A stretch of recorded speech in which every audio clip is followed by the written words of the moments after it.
নমস্কার, রান্নাবাটি চ্যানেলে সকলকে স্বাগত। আজকে তোমাদের সাথে চিকেনের একটা রেসিপি শেয়ার করছি। চিকেনের রেসিপির নাম হলো ধনিয়া চিকেন। শীতের সময় ফ্রেশ ধনেপাতা দিয়েই ধনিয়া চিকেনটা বানিয়ে ফেলো, দারুণ খেতে লাগে।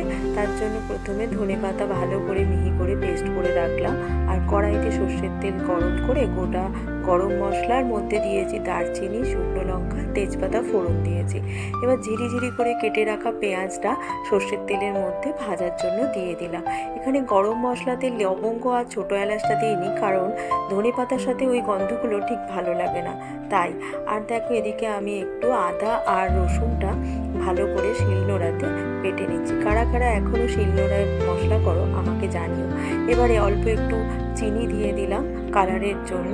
বেশ ভালো করে যখন পেঁয়াজটা ভাজা হয়ে যাবে তখন পাতলা করে কেটে রাখা একটা গোটা বড় সাইজের টমেটো দিয়ে দেব।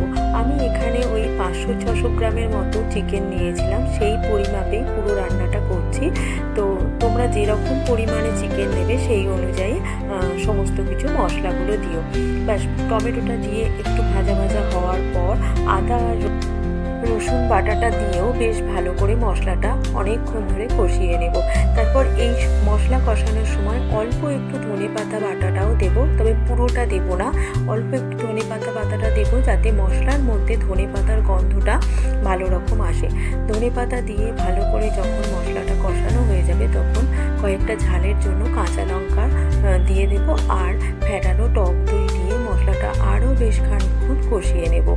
মশলাটা ধৈর্য ধরে কষাতে হবে। চিকেনের মশলা যত ভালো কষানো হয় তবেই টেস্টটা তত চিকেনের বাড়ে।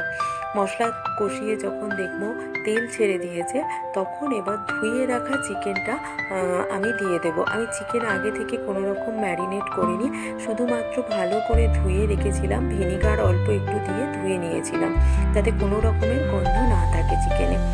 বেশ ভালো করে চিকেন ধুয়ে কষানোর জন্য দিয়ে দিয়েছি, আর অল্প এই সময় একটু নুনও দিয়ে দিয়েছি যাতে চিকেনটা নিজের জল ছেড়ে কষানো হয়। টক দই আর এই নুন দেওয়ার জন্য চিকেনের যে জল বেরোবে সেই জল দিয়েই চিকেনটা কষানো হয়ে যাবে, বেশি জল দিতে লাগবে না। এবার গ্যাস কমিয়ে ঢাকা দিয়ে সমানে আমরা রান্নাটা করব।